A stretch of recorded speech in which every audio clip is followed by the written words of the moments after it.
All right. And we are back with the GSMC Wrestling Laureate podcast brought to you by the GSMC Sports Network.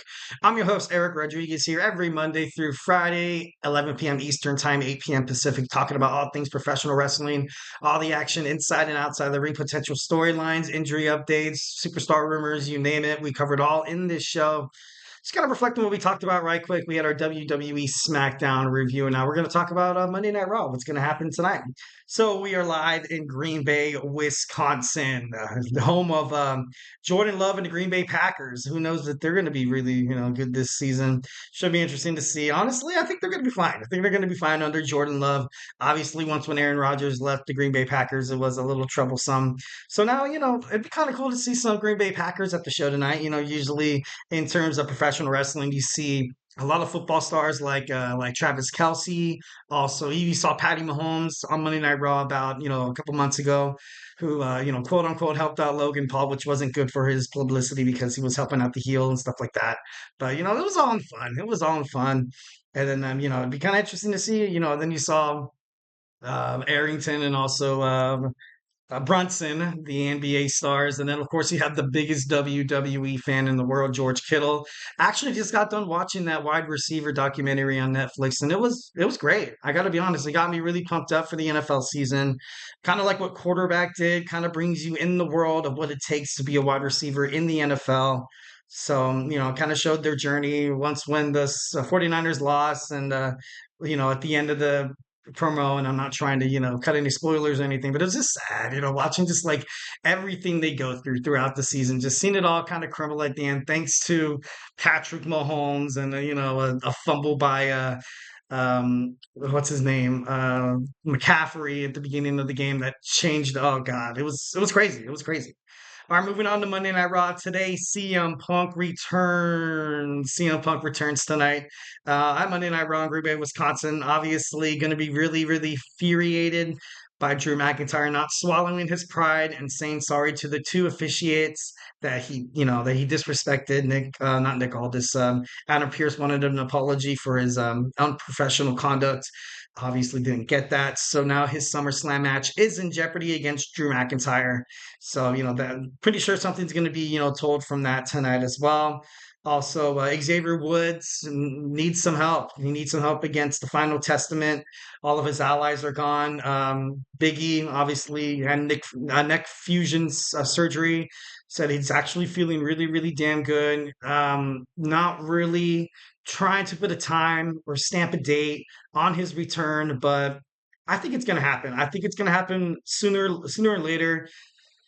By WrestleMania, I doubt it. I don't think so. But it'd be kind of cool to see the New Day get back together one last time before if WWE decides to break them up, which would be absolutely garbage, which would be terrible. To be honest, that's how I would feel, especially with Monday Night Raw going on Netflix. You're going to kind of need that spark that the New Day, kind of bring to professional wrestling. So, you know, obviously wishing the best. You see Xavier Woods teaming up with the Alpha Academy. We have Otis and Akira Tozawa taking on the Final Testament tonight. So I have high hopes. I'm pretty sure Xavier Woods is going to.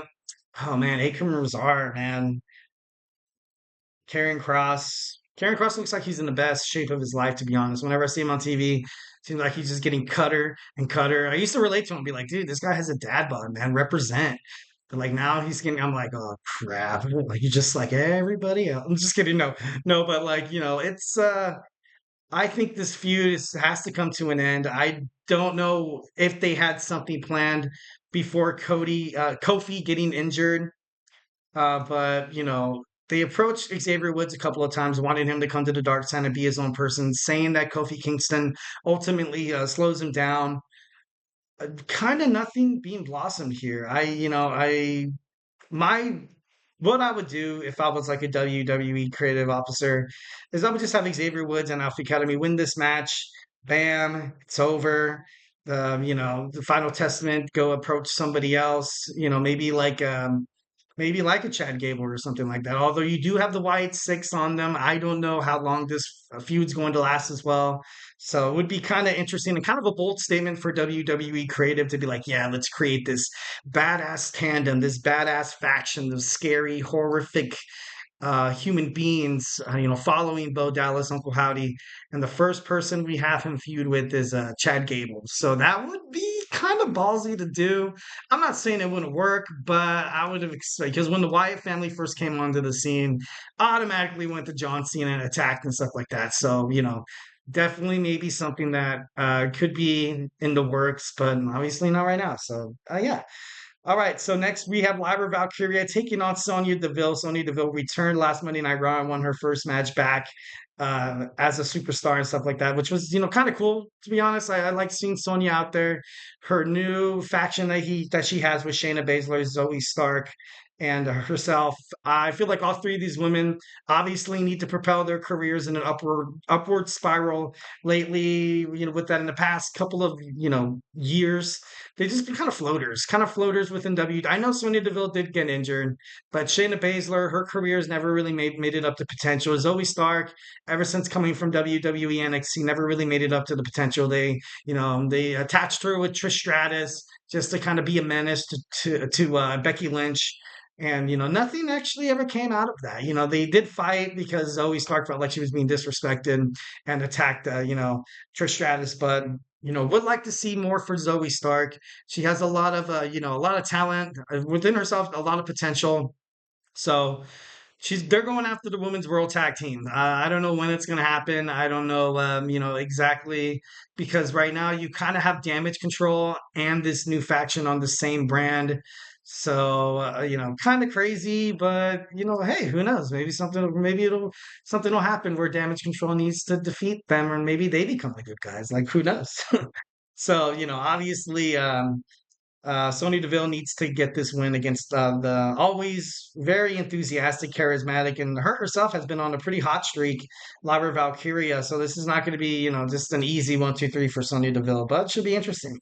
Next, we're going to see Seth Rollins' next move. Will Seth Rollins interrupt CM Punk tonight? Because CM Punk was also the reason why he lost his WWE World Heavyweight Championship against Damien Priest. Also, the botched kick out and stuff like that. Kind of a crazy sequence. And sorry, there's a fly buzzing around me. It's kind of a crazy sequence happening around these three men: Drew McIntyre, CM Punk, and Seth Rollins. Seth Rollins coming back from an injury. Drew McIntyre coming back from an injury, and same as CM Punk. So a lot of these guys, all three of these guys, to be honest, they need something big. They need something big to kind of help. Right now, if WWE makes this into a triple threat match for SummerSlam, to be honest, I'm gonna be kind of pissed because that for sure means that they definitely wasted the men's Money in the Bank. The man, having Drew McIntyre being screwed by CM Punk after his cash in should have just meant okay, those two are gonna go at it and stuff like that. So now you have Damian Priest on a completely different path, taking on Gunther. And then now you have these three guys with at first I feel like they did have a purpose with McIntyre versus CM Punk, building up this feud and stuff like that. I saw a comment on Twitter saying that this is the new Bret Hart versus Shawn Michaels kind of feud, which I honestly don't agree with. But although these guys are talented as hell, but no, we're going to find out Seth Rollins' his next move. Lastly, we're going to talk about Bronn Breakker and Sami Zayn, Ilya Dragunov. Something has to give. We have 2 weeks for this triple threat match to be made for the Intercontinental Championship. Liv Morgan and Mommy drama will continue, as well as the Judgment Days. Loyalty to Rhea Ripley and also Damian Priest. And, we're going to find out Damian Priest and Gunther will probably go head to head once again. Damian Priest coming off of one of the biggest wins in his whole entire career, knocking off Braun Strowman. And then Gunther just, kind of becoming that heel, that, a lot of wrestling fans, they respect the hell out of Gunther because he puts on really quality matches. He's kind of out there on his own, not really the heel. He's, this young, strapping, tall, beast of a man, and people love him. People love him. Like it's not easy to just root against Gunther. So Although his last week's promo was pretty crazy, and yeah, so that's good. Monday Night Raw. Obviously, if I missed anything, hit me up in the chat section. Let me know what you want to talk about in terms of Monday Night Raw. But now we shall move on to our weekly. Oh no, that's the next one. Our men's weekly wrestling power rankings. We're going to talk about in my opinion, 1010% my opinion, the top 10 men in professional wrestling right now. AEW, TNA, Ring of Honor, you name it. Obviously, if you have a couple suggestions, hit them up in the chat. We'll talk about it. Until then, hey, I'll be right back.